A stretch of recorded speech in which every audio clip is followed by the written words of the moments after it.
Welcome to the Kaleidoscope of Possibilities, Alternative Perspectives on Mental Health. My name is Dr. Adriana Popescu. I'm a licensed clinical psychologist and leader in the field of mental health, energy psychology, addiction, trauma, and empowerment. In this podcast, we will be exploring mental health from a variety of perspectives, from the spiritual to the shamanic and beyond. What if mental illness isn't everything we think it is? What if everything we see as a pathology is actually a possibility? What else is possible with mental health? All right. Hello, everyone. Dr. Adriana Popescu here with another very special episode of Kaleidoscope of Possibilities, Alternative Perspectives on Mental Health. I'm really excited because today's episode is a very special episode that is part of this annual Podcaston, which is really about, we spend a whole week, all these different podcasts sign up, and we're highlighting different charitable organizations, trying to get information out there about this really powerful work that they're doing. So I have chosen for today, actually a local Bay Area nonprofit, and Diana Lopez is the founder of this nonprofit called the Medusa Project. Diana Lopez is a seasoned legal professional with over 30 years of experience in the field. She is currently dedicated to advocating for victims and survivors of domestic violence and human trafficking. And as the founder of the Medusa Project, Inc., a nonprofit located here in the Bay Area, Diana has channeled her expertise into creating a powerful platform for change and support. Her commitment to justice and empowerment extends beyond her organization. She's also the host of Medusa's Awakening podcast, where she engages in impactful conversations, raises awareness about critical issues that plague our communities, while inspiring hope for the future. A passionate public speaker, Diana uses her voice and experience to inspire and educate, driving forward the mission to support and uplift those most vulnerable. Thank you so much for being with us today, Diana. Thank you so much for having me. It's such a pleasure to be here. Yes, thank you so much. And I think this is such an important cause. I'm really happy to be participating in this event. I understand you were participating in it last year. So let's find out more about you. First and foremost, how did you get into doing this work? What would be good for our viewers and listeners to know about you? Well, basically, I work for a law firm that is here in the Bay Area. And part of that job is you can volunteer to help out on pro bono cases. And for the longest time, I opted to help out on asylum cases. So especially for women seeking refuge here in the United States, escaping gender-based violence, also female genital mutilation cases. And so that has kind of been the road that I have taken, which was really great for me to kind of get to know the aspects of and the plight of women, not just in this country, but globally, which is so important to understand that when we're seeing an increase of violence against women here in the United States, know that that violence is also increasing globally. And it is very important that we help our sisters abroad to, and locally, obviously, to escape that violence and do what we can to do to protect each other. So I had moved to Washington State for about 15 years, and the pandemic happened. Then my parents obviously got a lot older. And so I made the decision to move back home in 2021 to help my parents out. And right before I left the Seattle office, I had an attorney come to me and say, "Hey, do you want to help out on this vacatur case?"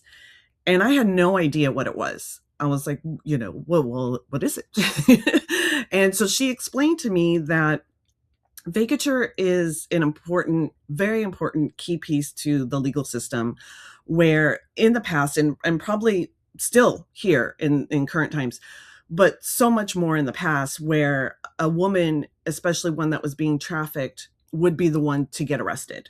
So especially when it comes to sex trafficking, right? What is astounding to know is that sometimes these arrests will be 5, 10 times, 20 times, 30 times, 40 times, with no express understanding of, hey, maybe this woman might be a victim of some sort. This is probably not her decision to be here, in a lot of cases. So instead of arresting the Johns or arresting the pimps, it's arrest the women. And what winds up happening is when women recover or go into healing or remove themselves from that life, they're still being hounded by the fact that they have this criminal background. So as they're trying to heal and gain entry back into the system, into the world, into society, trouble having, finding jobs, trouble finding housing, not being able to get support because of their criminal background. So the idea is to get their records wiped so that they are provided opportunities for employment, for being able to get housing, so that they can fully integrate back into the system, into our society, and be able to heal themselves. And so with that, I started to wonder a lot more about human trafficking, because just like a lot of people, there is so little understanding about how bad this has gotten.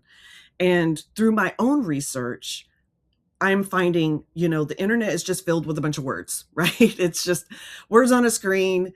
And I'm thinking to myself, well, who's actually teaching the kids that are so vulnerable? Like, there's so many reasons why people are vulnerable in our society, but especially children.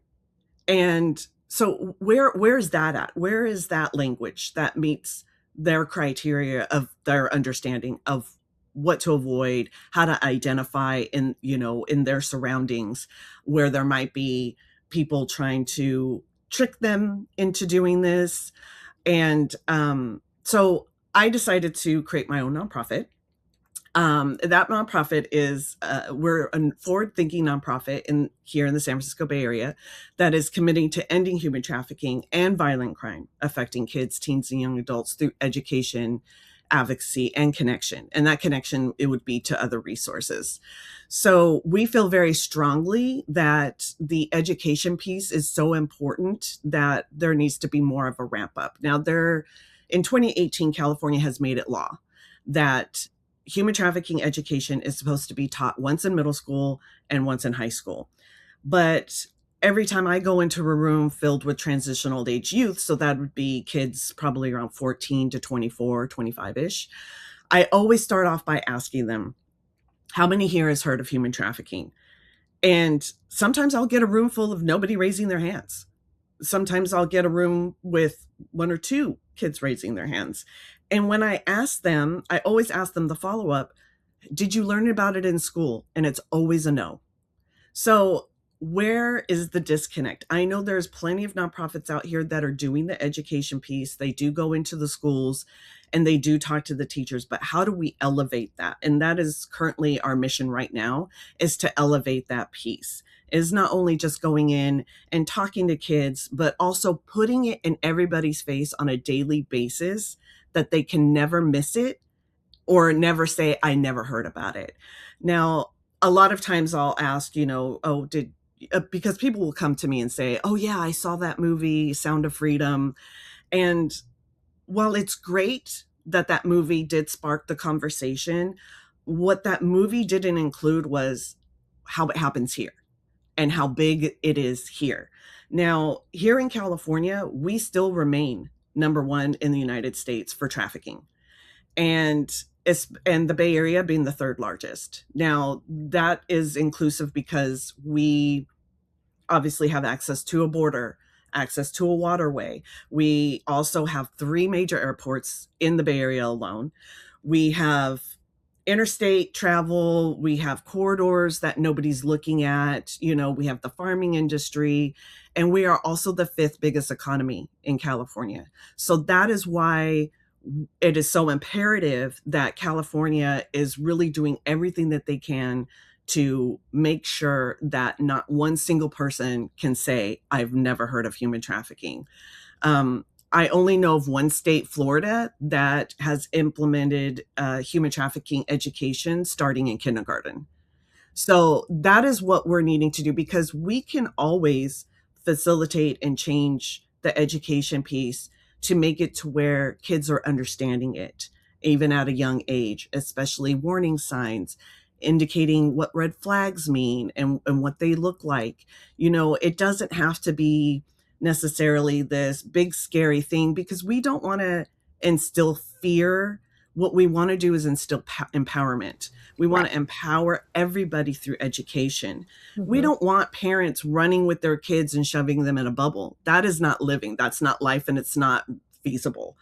What that winds up doing is it winds up secluding the child to where they know less and less about how society works out here. Does not benefit anybody to turn a blind eye, to put your head in the sand, to pretend it doesn't exist. Again, it doesn't have to be something that's extremely scary where we go, don't go out at all because there's just people in every corner ready to snatch you. It's not necessarily the stranger. Just like when we're seeing with grooming and with child abductions, it's not always the stranger in the white van. It is somebody in the community, somebody that you may have run into, that you may know, somebody that you in the school system. Like, there's so many variations of where these kids, especially now on the internet, that so many people have access to them.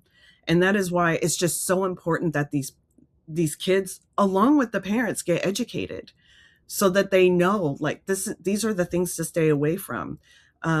One of the key talking points is, especially for kids, is there is no reason for an adult to be your friend. There's just not. There's no reason for an adult to need your help.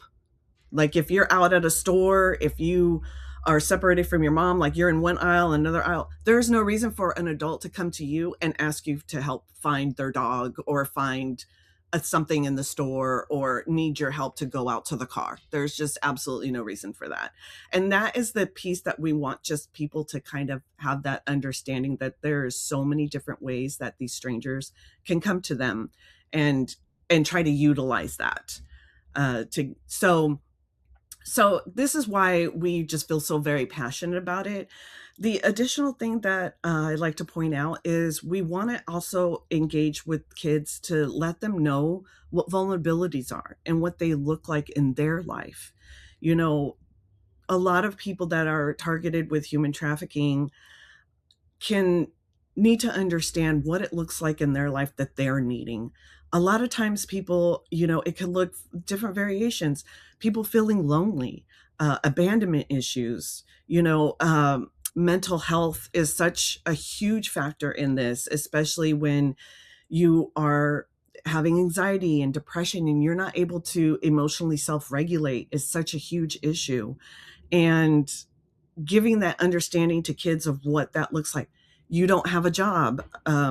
You have food insecurities, housing insecurities. Maybe there's just not a grown up around you that you feel cares about you, understands you. You just want to be heard, listened to. There's abuse in the home. You're not understanding how to get help, from whatever situations is happening in your home. And sometimes, look, these predators, traffickers, whatever you want to call them, are very good at what they do. They're very good because they prey on the fact that not enough people are out here talking about being what your vulnerabilities are. Not enough people are out here talking about this is what you should do in order to self-love, gain some understanding of what your traumas and triggers are. I do go and talk to a cohort of transitional youth about traumas, triggers, and self awareness. And what that looks like is explaining my story of, my childhood trauma and, going into my adult life, not, kind of my path and my journey with everything from, you know, m- suffering mentally to trying to numb that to, getting in myself into various situations which led to more trauma and what that looked like. And that's just the understanding that it is up to us to emotionally regulate ourselves. And, it is beneficial for us to understand how our traumas, triggers affect our daily lives. and what that looks like. So I give them examples of what triggers look like. I give them examples of how to regulate their nervous system so that they're not going out and looking for that validation outside. Because, that's the main thing that predators prey upon, you know? So parents should also understand that the internet has giving these predators so much access to your children. I have watched this man who is has his own nonprofit and he catches predators. He works with law enforcement, so he knows how to do it in a way where he's not entrapping them, and so that way the law enforcement can actually make arrests. And I cannot tell you how fast it goes to. So he pretends to be a 13-year-old girl online. How fast that chat goes from, "Hey, what's your name? How old are you?" to, "Do you masturbate already? Wow. Do you go to bed naked?" Hmm. Within seconds. Seconds to minutes. Like, they have there's no shame, like, at all. And it is so important that, especially with kids that are at home alone a lot, as a Gen Xer, latchkey kid, we know what it was like, and this was before the age of the internet. Now, so you can imagine we probably would have been just as vulnerable and given more access to more predators, not only just in the United States, but in other nations. And parents need to understand that the United States is number one in the world for buyers of child sexual abuse materials. And that is a huge problem because nobody's talking about it. The laws in the United States are so slow in catching up with being able to rectify this or shutting everything down. And now we have the age of AI where people are concerned about deep fakes like nude, sextortion. We have a group started called 764 by a teenager in Texas. 764 is the last three digits of his zip code where he was from. It started because he was bullied at school. And so he started this group where he would go out and convince kids to self-harm, suicide, send nude photos, and then he would extort them and post it online. So there's this whole internet of people watching kids do these things online, and that's kind of his payback. Now, if somebody would have introduced to him the exact thing that I spoke about, and I always tell these kids, if you were to accomplish just one thing while being here alive on this planet, just one thing and one thing only, it is to love yourself more than anybody else could ever love you. Because with that comes so much healing, and not only healing, but you're able to identify people that are preying on you. You're able to identify those toxic people, those people that are giving the red flags. You're also able to listen to yourself more, instead of, a lot of times we're always taught, especially girls, especially women, that we're just making a big deal out of nothing. It is that gaslighting. We are so gaslit, and this is why we have so many women and kids out there that are so vulnerable, because we're always taught that what we're seeing is not actually true. And it is so important that we rectify that now. You know, I always tell these kids in a way that hopefully they can understand how bad human trafficking and exploitation has gotten, by letting them know. So, for example, Apple, right? The makers of our phones, our computers, TV, they have so many services. Their gross revenue last year was over $180 billion, I think, something like that. Human trafficking profits was over $200 billion last year. So this is something that is completely illegal. And people all of a sudden are going, wait, why haven't I heard about this? Wait, why has it gotten so big? Why is it so out of control? Well, look what's happening in our government right now. So we have lawmakers, people who are responsible for supposedly keeping us safe in a society where we still have child marriage laws here in the United States. 34 states still have child marriage laws. And 5 of those states, and California is one of them, where there is no minimum age limit. Now, who are those laws for? They're not for grown women trying to marry little boys, right? So we need to rectify that. And the thing is, it has gotten so slow whenever it comes to helping, protecting women, children, where those laws are so slow to come. They're so slow to like tie them down. They're so slow. You have predators out there making all kinds of abusive materials and barely getting probation. It is insane to me that there is not more done as far as, in support of making sure that predators get the jail time, making sure that not only do they get the jail time, but the re-education piece. They also need to heal.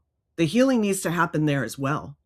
It's not just, for the victims and survivors. When you look at it, who are the ones that are going to therapy? Who are the ones that are going to get help? It's usually not the predators, the narcissists, the abusers, right? Because they just think that's just how I am, Okay. It is their victims. It is their survivors. It is the people that they preyed upon that are in therapy. And a lot of times those people don't understand that there's help out there, that healing, no matter how hard it is, so I walked through that myself, is available and it is out there, So yeah, I just, thank you for allowing me that soapbox because No, by all means. I mean, I think we need people who have this kind of passion to get the message out there, because it can be like people are like turning a deaf ear or deaf eye. They don't want to see, they don't want to hear. It's not a comfortable truth to right. acknowledge, like, especially when you start looking at these numbers, like what you're sharing about the profits. Can we talk more a little bit about that? Like, do you have other facts you can share with us about how widespread this is and who's being impacted by this? Yeah, sure. NCMEC reported that in 2025, they received more than 113,000 reports of possible child sex trafficking. And that is an increase of 323% from 2024. So just in a year. The National Human Trafficking Hotline received over 32,000 reports of people being trafficked.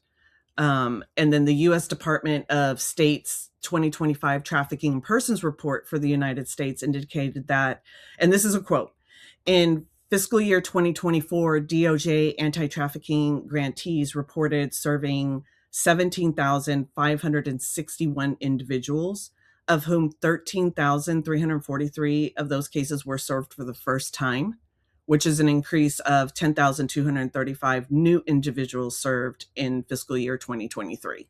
So this is numbers that will continue to rise, because as people are finding out, especially with the Epstein files, well, we didn't get the full story of those Epstein files yet, but just in the little piece that people have seen, are understanding how widespread and how far and how high this goes. We're looking at the ultra rich. We're looking at people in power. We're looking at people that are responsible in the Child Protective Services division. We're looking at people in trying to facilitate harm against children that are in group homes. Because again, these predators know that unlike drugs you take one time and then that's it. They have to keep selling drugs. A person you can sell over and over and over and over and over again. And that is why it is important that these laws catch up to 2026. We're now in 2026. So where are the laws and where is the funding that's going to help facilitate in these needs and in this work? Because right now what we're seeing is As everybody well knows, in this administration, a lot of funding was taken away. And what we're looking at now is, and even before that, though, even before the funding was taken away, it was never enough funding to please grow, because we know you're going to need these beds. It was just always just enough for what they had.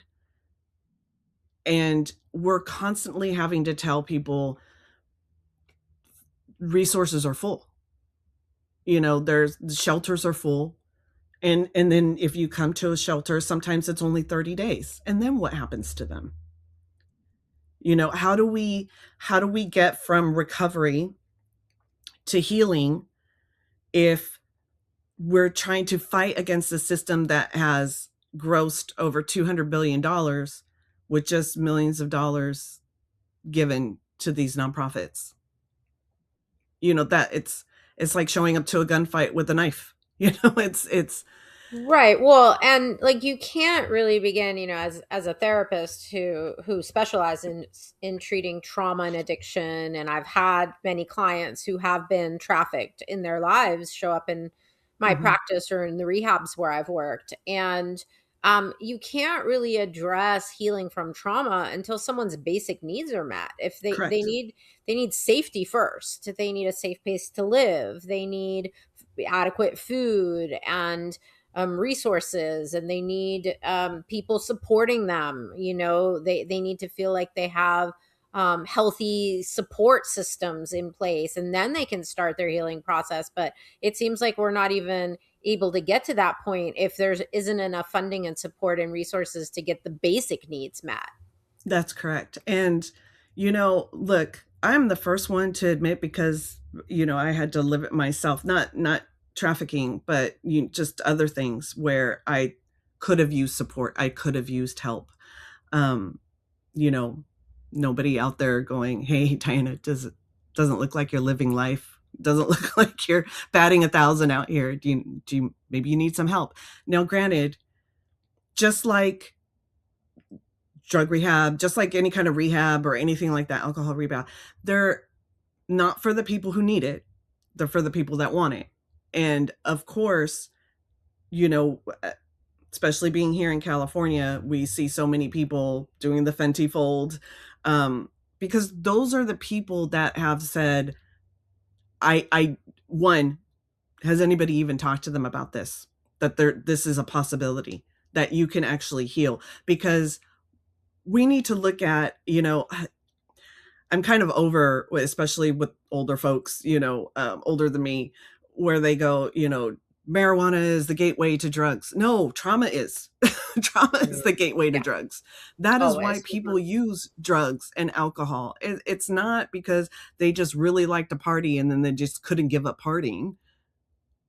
It is not that simple. It's not that black and white.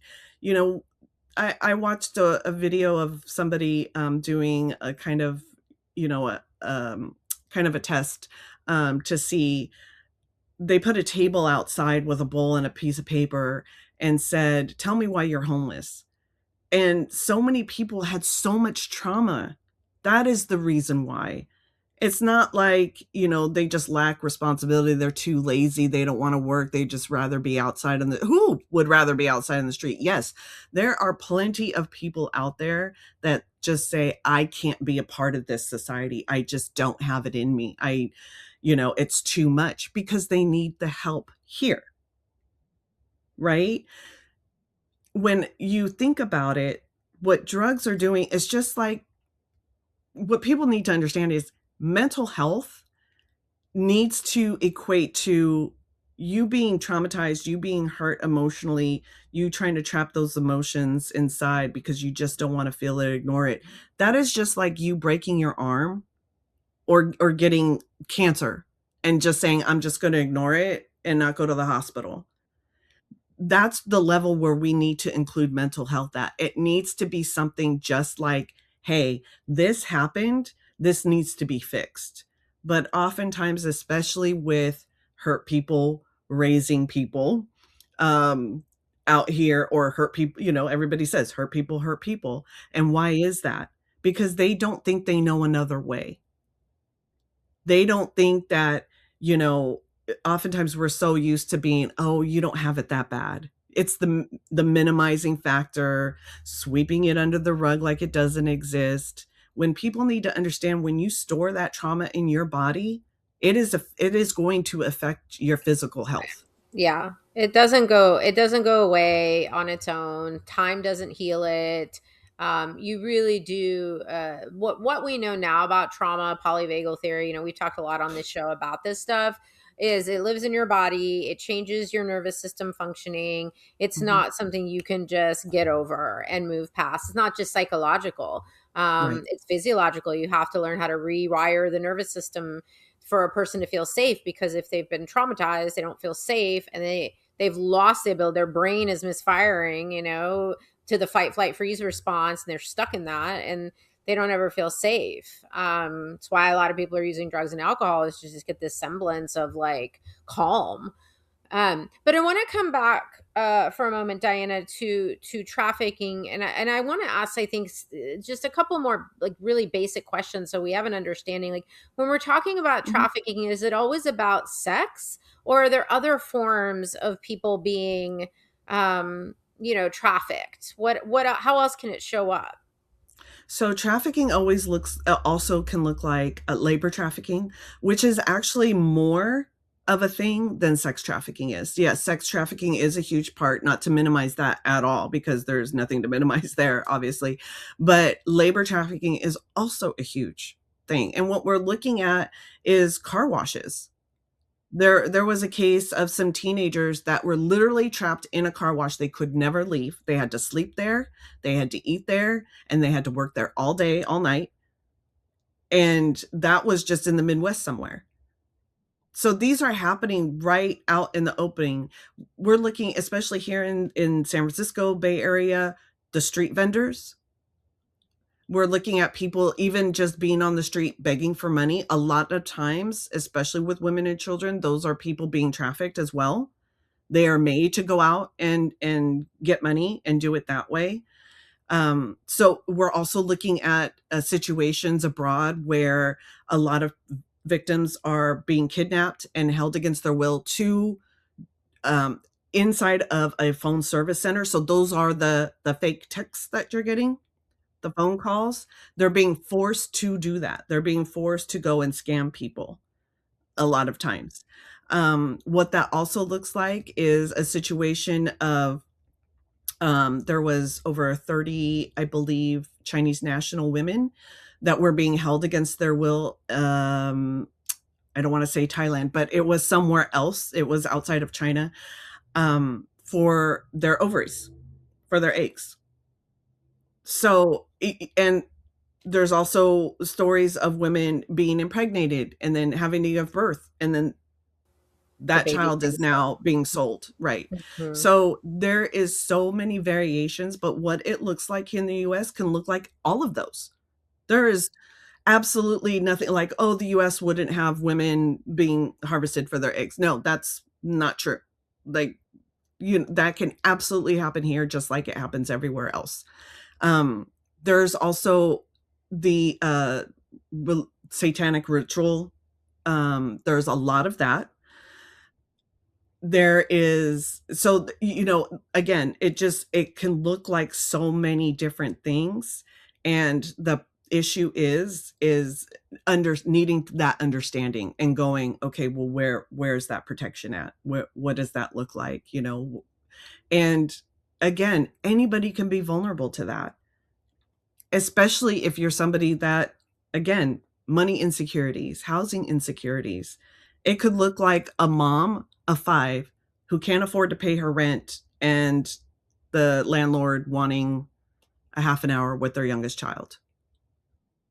So it looks like so many different things, and look, we do have a lot of situations out here where we have a lot of homeless people, there's not enough being done there, a lot of homeless kids, kids needing to escape a bad situation and then having nowhere to go, or lacking the understanding that there's places specific for children that they could go to get help.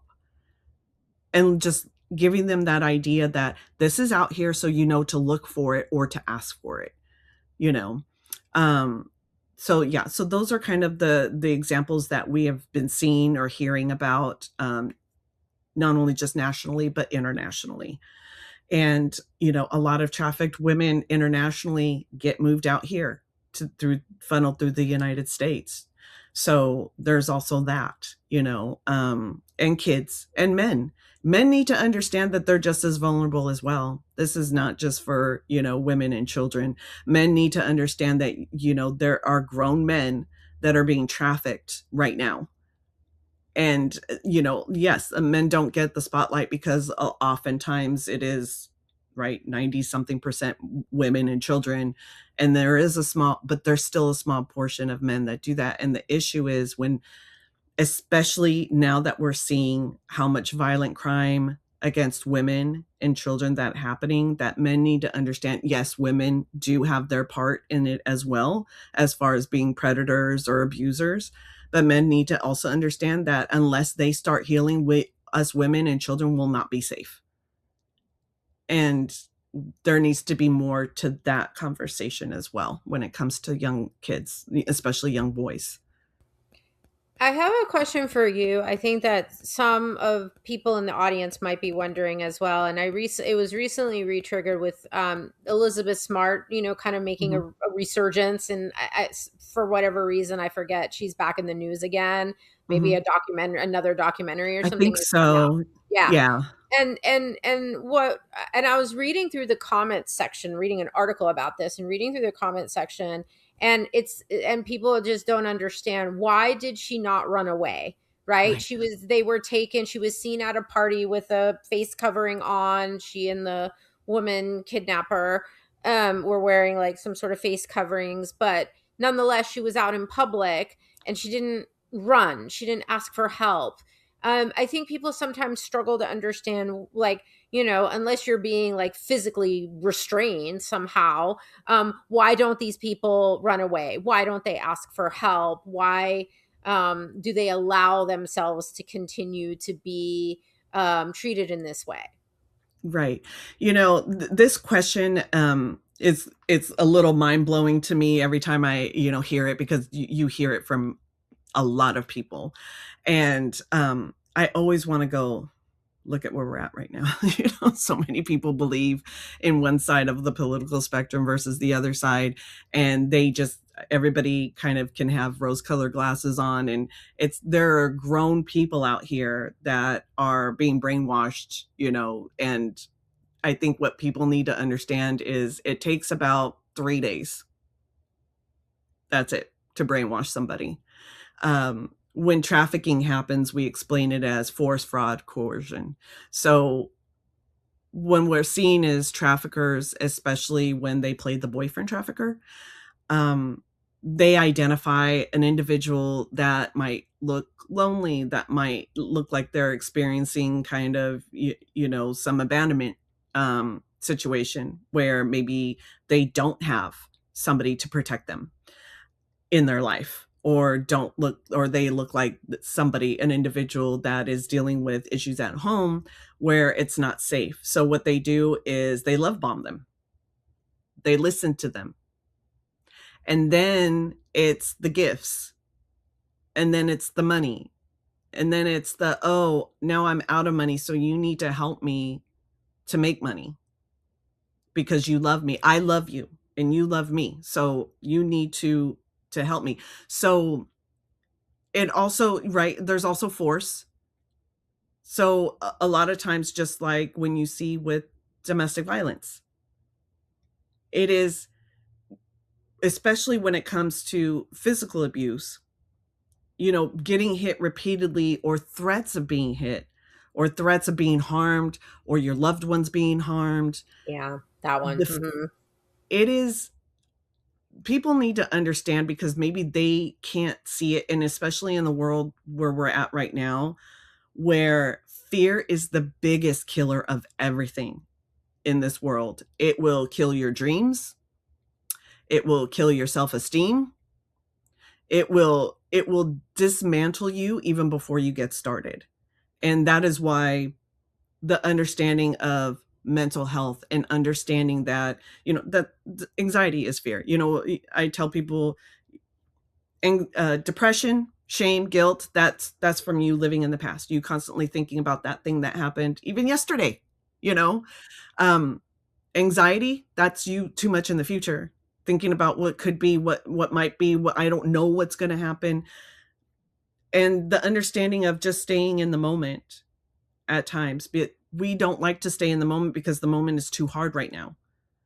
And people need to understand that it will take you just scrolling online over and over and over again, or in search of answers, in search of love, in search of support, and then just happening to land in the wrong hands. And this is why it's so important to share with kids the idea of self-love, and doing things for yourself and understanding yourself more. Also, you know, it is not going to be they have said it takes about 7 times or so for a woman to leave out of a domestic violence situation. Um, it is the fear of them having to come find you again. It is the fear of the threats. Will they make good on those threats? So it is not easy. It is not easy at all. I equate it to, oh, that's all I have to do. Really? I just get up and walk out. Okay, cool. Like it is not that easy. And they're using, drugs and alcohol a lot of the times as well to just keep people, out of it so they can't even, think straight or try to figure a way out. There's so many manipulations. It's about control and manipulation, right? And like you said before, these perpetrators are really skilled. They're very good at what they do, and so that's how they're able to be so successful, obviously, right? I know our time is starting to run low. I want to hear a little bit more about what specific things your project is doing, how you're trying to grow, how can people support the cause. Tell us more about that. Sure. So right now we're working on a couple of new projects that we are trying to facilitate it starting here in the Bay Area. But our plan is not only just to keep it here in California, but we want to take this nationwide and even globally. So we want to provide these services to everybody, as many people as we can. So the first initiative is to bump up the education in the schools, and then in the community centers. And what we're doing right now is we are creating posters. So in my generation, the Gen X generation, we had the Just Say No campaign. And we had posters everywhere. We had flyers everywhere, T-shirts, throughout the schools, everywhere, ads on TVs. That is what we want for the human trafficking education piece. We want it everywhere. We want signs all along the hallways. We want to be able to give this information as much as possible in the face all the time, so that they can't say that they've never heard of it and they don't know what the red flags are. And then addition to that is, because of the amount of grooming, because of the amount of sextortion and the child sexual abuse materials that are happening right now, is we want to create a space for parents, family members, caregivers, anybody whose loved one is experiencing grooming, trafficking, abuse, any of that. And it is a support group for them, as far as being able to provide them emotional support, giving them information how to be more trauma informed, because what we want to do is instill the fact that they too can provide for that loved one emotionally.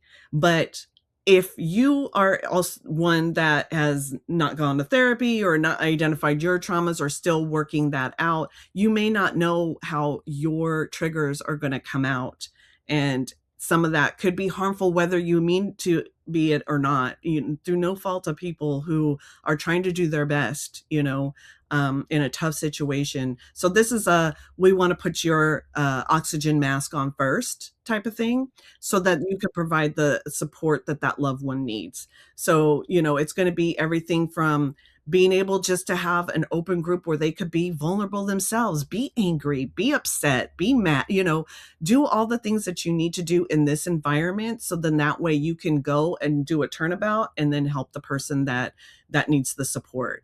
I know that parents, especially those that find out, if their kid had been abused by either a stranger or somebody that they trusted at the schools or whatever, that they feel the guilt and the shame. And we want to be able to provide a space for them to share that with other parents and not be judged, because again, these predators are very good at what they do.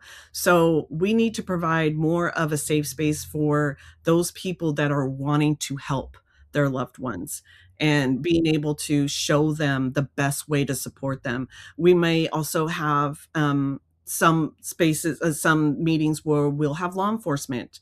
And they can say, well, this is, tell us from a view of law enforcement what that looks like.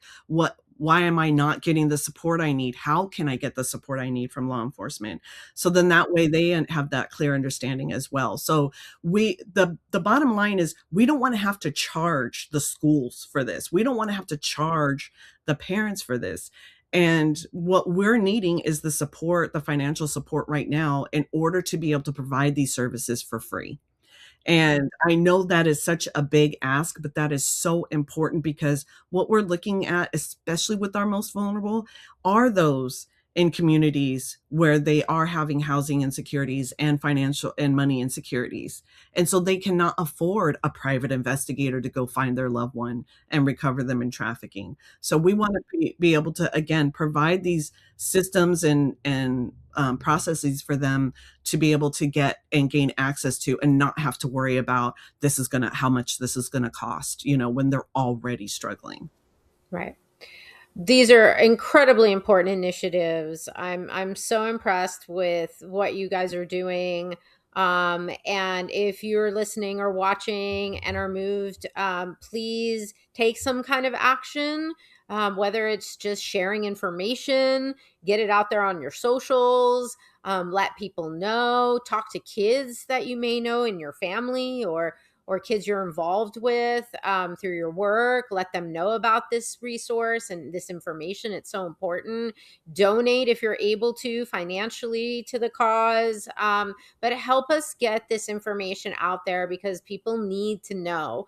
It starts with prevention. And yes, there's things we can do later on to support those who have been traumatized, but it's got to start first with let's try to keep this from happening in the first place. So thank you so much, Diana, for coming on the show today and all the work that you're doing. Thank you, everyone who's tuned in today.